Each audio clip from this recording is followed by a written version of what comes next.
Hello বন্ধুরা, তোমরা সবাই কেমন আছো?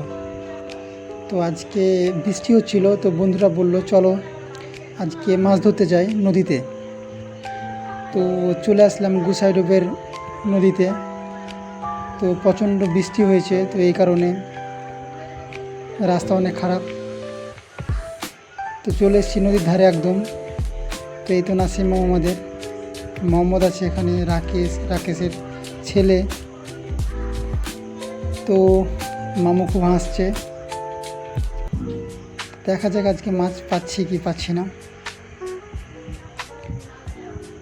ওয়েদার কিন্তু বেশ ভালোই আছে। তো এই তো মোহাম্মদ তগি নিয়ে এসছে, তগি ফেলাবে। তো তাই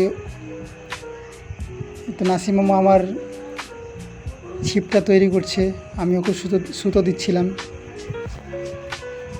তো দেখা যাক আজকে কি হচ্ছে। তো আপনারাও সাথে থাকুন, দেখতে থাকুন। তো আমি একটা লঠি ঘুষছিলাম যেটা ছিপ বানানোর জন্য।